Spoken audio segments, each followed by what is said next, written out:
Hi friends, நான் இந்த வீடியோவில் ஜனவரி 2025க்கான கரண்ட் அஃபேர்ஸ் சொல்கிறேன். எங்களுடைய டிஎன்பிஎஸ்சி தரப்பான மற்ற வீடியோ உங்களுக்கு வேணும்னா கீழே டிஸ்கிரிப்ஷனில் உள்ள பிளேலிஸ்ட் லிங்கை கிளிக் பண்ணுங்கள்.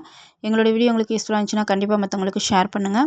நாங்கள் போடுற வீடியோ உங்களுக்கு நோட்டிஃபிகேஷனில் வரணும்னா எங்களுடைய சேனலை சப்ஸ்கிரைப் பண்ணிக்கிட்டு பக்கத்தில் இருக்கிற பெல் ஐக்கானில் ஆளுங்கிற ஆப்ஷனை கிளிக் பண்ணிக்கோங்க.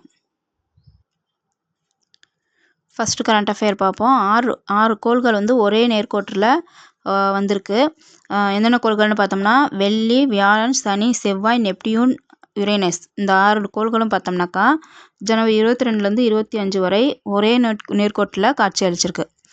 6 கோள்கள் ஒரே நேர்கோட்டில் காட்சி அளிச்சிருக்கு. என்னென்ன கோள்கள்னு பார்த்தோம்னா வெள்ளி, வியாழன், சனி, செவ்வாய், நெப்டியூன், யுரேனஸ். இந்த 6 கோள்களும் ஒரே நேர்கோட்டில் காட்சி அளிச்சிருக்கு ஜனவரி 22லேருந்து ஜனவரி 25 வரை.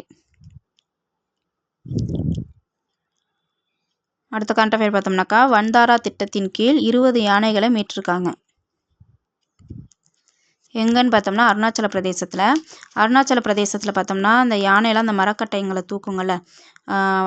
அருணாச்சல பிரதேசத்தில் இருக்கிற வனப்பகுதியில் பழக்கப்பட்ட யானைகள் வெட்டப்படும் மரங்களை தூக்கி செல்லும் தொழிலில் ஈடுபட்டு வந்தாங்க. அருணாச்சல பிரதேசத்தில் யானைகளை இந்த மரம் வெட்டி தூக்குற அந்த தொழில் செய்கிறதுக்கு ஈடுபட்டு வந்தாங்க. அந்த யானைகளில் இவங்க வந்தாரா திட்டத்தின் கீழ் மீட்டிருக்காங்க. இந்த நிலையில் வந்தாரா திட்டத்தின் கீழ் 20 யானைகள் மீட்கப்பட்டிருக்கு. வந்தாரா திட்டம் அப்படின்னு என்னென்னு பார்த்தோம்னாக்கா வனவிலங்குகளை கொடுமை பண்ணுறாங்களே அதுலேருந்து மீட்கிற திட்டம் தான் வந்தாரா திட்டம். இந்தியாவிலும் வெளிநாட்டிலும் காயமடைந்த, துஷ்பிரயோகம் செய்யப்பட்ட மற்றும் அச்சுறுத்தப்பட்ட விலங்குகளின் மீட்பு, சிகிச்சை, பராமரிப்பு மற்றும் மறுவாழ்வு ஆகியவற்றில் கவனம் செலுத்தும் திட்டம் தான் இந்த வந்தாரா திட்டம். வந்தாரா திட்டத்தின் கீழ் 20 யானைகள் மீட்டிருக்காங்க. எங்கன்னு பார்த்தோம்னா அருணாச்சல பிரதேசத்தில். வந்தாரா திட்டத்தின் கீழ் 20 யானைகளை மீட்டிருக்காங்க. எங்கன்னு பார்த்தோம்னா அருணாச்சல பிரதேசத்தில். அடுத்த கரண்ட் அஃபேர் பார்த்தோம்னா ஐசிசி தரவரிசை பட்டியலில் இந்தியாவின் ஜஸ்பிரீத் பும்ரா முதலிடத்தில் தொடர்றாங்க. ஐசிசி தரவரிசை பட்டியலில் பும்ரா முதலிடத்தில் தொடர்றாங்க. இந்த பட்டியலில் முதலிடத்தில் இந்தியாவின் ஜஸ்பிரீத் பும்ரா முதலிடத்துலையும், ஆஸ்திரேலியாவின் பாட் கமின்ஸ் 2வது இடத்துலையும், தென்னாப்பிரிக்காவின் காசிசோ ரபாடா இவங்க 3வது இடத்துலையும் இருக்காங்க. ஐசிசி தரவரிசை பட்டியலில் இந்தியாவின் ஜஸ்பிரீத் பும்ரா முதலிடத்தில் தொடர்றாங்க. 2வது இடத்துல ஆஸ்திரேலியாவின் பாட் கமின்ஸ், 3வது இடத்துல தென்னாப்பிரிக்காவின் காசிசோ ரபாடா. இதில் பார்த்தோம்னா ஆல்ரவுண்டர்களுக்கான தரவரிசை பட்டியலில் இந்தியாவின் ரவீந்திர ஜடேஜா முதலிடத்தில் தொடர்றாங்க. அடுத்த கரண்ட் அஃபேர் பார்த்தோம்னா பெண்களோட திருமண வயது 9 அப்படின்ட்டு குழந்தை திருமணத்தை அனுமதிச்சிருக்கிற நாடு எதுன்னு பார்த்தோம்னா ஈராக். பெண்களோட திருமண வயது 9 அப்படின்ட்டு குழந்தை திருமணத்தை ஆதரிச்சிருக்கிற நாடு எதுன்னு பார்த்தோம்னா ஈராக். ஈராக் நாடாளுமன்றத்தில் பெண் குழந்தைகளின் திருமண வயதை 9ஆக குறைத்து குழந்தை திருமண சட்டத்தை நிறைவேற்றியிருக்காங்க. பெண்களுக்கான திருமண வயது 9 அப்படின்ட்டு குழந்தை திருமணத்திற்கான சட்டத்தை நிறைவேற்றியிருக்கிற நாடு எதுன்னு பார்த்தோம்னா ஈராக். அடுத்த கரண்ட் அஃபேர் பார்த்தோம்னா அமெரிக்காவின் 2வது குடிமகளாக இருக்கும் முதல் இந்திய வம்சாவளி பெண். அமெரிக்காவின் 2வது குடிமகளாக இருக்கும் முதல் இந்திய வம்சாவளி யாருன்னு பார்த்தோம்னா உஷா வான்ஸ். அதிபர், துணை அதிபர் அவங்களே பார்த்தோம். அதிபர் டொனால்டு ட்ரம்ப்பு, துணை அதிபரில் பார்த்தோம்னா ஜெட்டி வான்ஸ் அப்படின்னு பார்த்தோம். அவங்களுடைய மனைவி தான் உஷா வான்ஸ். இவங்க துணை அதிபரோட மனைவிங்கிற காரணத்தினால அமெரிக்காவின் 2வது குடிமகளாக இருக்காங்க. இவங்களுடைய கணவர் 2வது குடிமகன். அதனால் இவங்க 2வது குடிமகளாக இருக்காங்க. நம்ம இந்திய வம்சாவளி இந்த மாதிரி முதல் முறையாக ஒரு இந்திய வம்சாவளி 2வது குடிமகளாக ஆயிருக்காங்க. அமெரிக்காவின் 2வது குடிமகளாக இருக்கும் முதல் இந்திய வம்சாவளி யாருன்னு பார்த்தோம்னா உஷா வான்ஸ். அமெரிக்காவின் துணை அதிபராக ஜேடி வான்ஸ் பொறுப்பேற்றதன் மூலம் அவங்களுடைய மனைவி அந்த நாட்டின் 2வது குடிமகளாக முதல் இந்திய வம்சாவளிங்கிற பெருமையை பெற்றிருக்காங்க. யார்? உஷா வான்ஸ். அமெரிக்காவின் 2வது குடிமகளாக இருக்கும் முதல் இந்திய வம்சாவளி யாருன்னு பார்த்தோம்னா உஷா வான்ஸ். துணை அதிபர் ஜேடி வான்ஸ் அவங்களுடைய ஒய்ஃப். அடுத்து பார்த்தோம்னா ஜனவரி 23ஆம் தேதியை சுபாஷ் சந்திரபோஸ் ஜெயந்தியாக கொண்டாடுறாங்க. சுபாஷ் சந்திரபோஸோட பிறந்த தினம் தான் ஜனவரி 23. அவங்க பிறந்த தினத்தை சுபாஷ் சந்திரபோஸ் ஜெயந்தியாக கொண்டாடுறாங்க. சுபாஷ் சந்திரபோஸ் ஜெயந்தி எப்போன்னு பார்த்தோம்னா ஜனவரி 23. அடுத்த கரண்ட் அஃபேர் பார்த்தோம்னா மாற்றுத்திறனாளிகளுக்கான T20யில் வந்து நம்ம இந்தியா சாம்பியன் ஆயிருக்காங்க. ஃபைனலில் இவங்க இந்தியாவுக்கு எதிராக விளையாண்ட நாடு எதுன்னு பார்த்தோம்னா இங்கிலாந்து. மாற்றுத்திறனாளிகளுக்கான T20யில் நம்ம இந்தியா வந்து சாம்பியன் ஆயிருக்காங்க. இவங்களுக்கு வந்து இவங்களுக்கு எதிராக ஃபைனலில் விளையாண்டவங்க யாருன்னு பார்த்தோம்னா இங்கிலாந்து. அடுத்த கரண்ட் அஃபேர் பார்த்தோம்னா இந்தியாவின் முதல் சிஎஸ்ஐஆர் கண்டுபிடிப்பு வளாகம் எங்கே திறந்து வச்சுருக்காங்கன்னு பார்த்தோம்னா மும்பையில். இந்தியாவின் முதல் சிஎஸ்ஐஆர் கண்டுபிடிப்பு வளாகத்தை அமைச்சர் ஜிதேந்திர சிங் திறந்து வச்சுருக்காங்க. இந்தியாவின் முதல் சிஎஸ்ஐஆர் கண்டுபிடிப்பு வளாகம் எங்கே திறந்து வச்சுருக்காங்கன்னு பார்த்தோம்னா மும்பையில். அடுத்த கரண்ட் அஃபேர் பார்த்தோம்னா அகோனி போரா அரிசி. இது வந்து ஒரு வித்தியாசமான அரிசி. அந்த அரிசி வந்து எங்கே இது பண்ணுறாங்கன்னு விளைவிக்கிறாங்கன்னு பார்த்தோம்னாக்கா அஸ்ஸாம் மாநிலம். அஸ்ஸாம் மாநிலத்தில் இந்த அரிசி விளைவிக்கிறாங்க. இது என்னன்னாக்கா இந்த அரிசி வந்து சமைக்க வேண்டியது அவசியம் இல்லை, ஊற வச்சாலே போதும். அடுப்போ நெருப்போ தேவையில்லை. இந்த அகோனி போரா அரிசி வந்து ஊற வச்சாலே போதும். பச்சை தண்ணினாக்கா 45 நிமிடமும், சுடு தண்ணினா 15 நிமிடமே போதும்.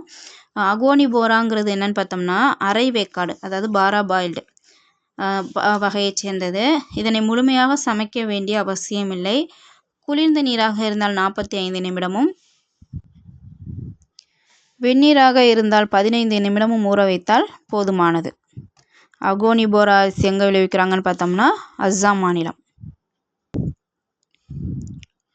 அடுத்த கரண்ட் அஃபேர் பார்த்தோம்னாக்கா 9வது பிரிக்ஸ் கூட்டாளி நாடு நைஜீரியா. 9வது பிரிக்ஸ் கூட்டாளி நாடாக நைஜீரியா வந்து அங்கீகரிச்சிருக்கிறதா 2025ஆம் ஆண்டுக்கான தலைமைத்துவ நாடான பிரேசில் வந்து அறிவிச்சிருக்கு. நைஜீரியா பிரிக்ஸ் அமைப்பின் கூட்டாளி நாடாக, அதாவது பார்ட்னர் கண்ட்ரி, கூட்டாளி நாடாக அங்கீகரிக்கப்பட்டிருக்கு அப்படின்ட்டு பிரிக்ஸின் 2025 தலைமைத்துவ நாடான பிரேசில் வந்து கூறியிருக்கு. இது வந்து நைஜீரியாங்கிறது 9வது நாடுன்னு சொன்னோம். அப்போ இதுக்கு முன்னாடி உள்ள 8 நாடுகள் பார்ப்போம். பிரிக்ஸின் கூட்டாளி நாடுகள் பார்த்தோம்னா, அதாவது பார்ட்னர் கண்ட்ரிஸ் எதுன்னு பார்த்தோம்னாக்கா Belarus, Bolivia, Cuba, Kazakhstan, Malaysia, Thailand, Uganda, Uzbekistan, இப்போ 9வது நைஜீரியா. பிரிக்ஸோட கூட்டாளி நாடுகள் என்னென்னு பார்த்தோம்னா Belarus, Bolivia, Cuba, Kazakhstan, Malaysia, Thailand, Uganda, Uzbekistan, 9வது நைஜீரியா. இது வந்து கூட்டாளி நாடுகள். அப்போ உறுப்பினர் நாடுகள் பார்ப்போம். கூட்டாளி நாடுகள் 9 பார்த்தோம். உறுப்பினர் நாடுகள் வந்து 10 வரும். பிரிக்ஸின் உறுப்பினர் நாடுகள் இப்போ கடைசியாக உறுப்பினராக வந்து இந்தோனேசியா சேர்ந்திருக்கிறதா இவங்க பிரேசில் தான் தெரிவித்தாங்க. பிரிக்ஸின் உறுப்பினர் நாடுகள் பார்ப்போம். ஃபஸ்ட்டு வந்து பிரிக்கு தான் வந்து தோன்றுச்சு. பிரேசில், ரஷ்யா, இந்தியா, சீனா. அந்த பிரிக் அமைப்பு தான் ஃபஸ்ட்டு தோணுச்சு. அதுக்கப்புறம் தென்னாப்பிரிக்கா இணைஞ்சிச்சு. அதுக்கப்புறம் தான் வந்து 4 நாடுகள் சேர்ந்துச்சு. இப்போ கடைசியாக இந்தோனேசியா சேர்ந்திருக்கு. பிரேசில், ரஷ்யா, இந்தியா, சீனா, தென்னாப்பிரிக்கா, எகிப்து, எத்தியோப்பியா, ஈரான், ஐக்கிய அரபு சிற்றரசுகள், கடைசியாக இப்போ இந்தோனேசியா சேர்ந்திருக்கு.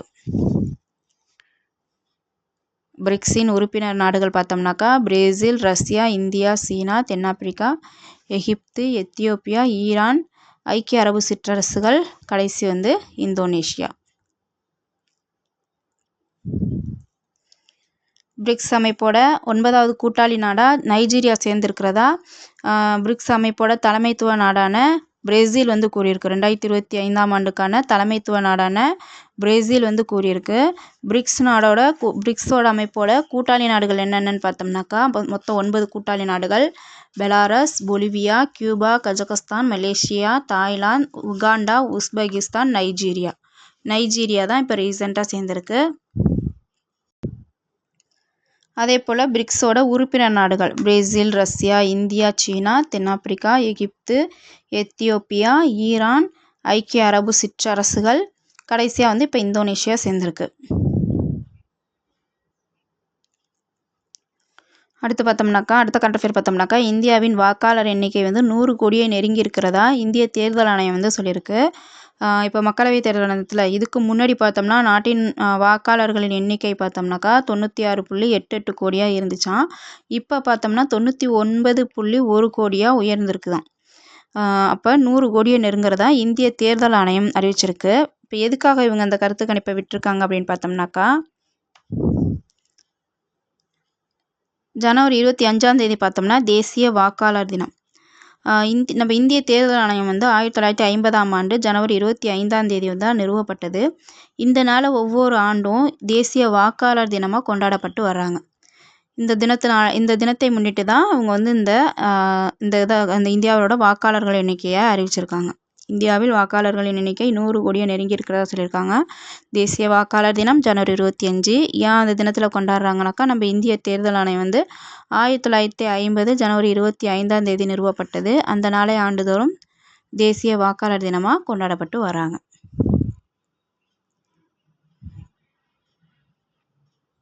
தேங்க்யூ.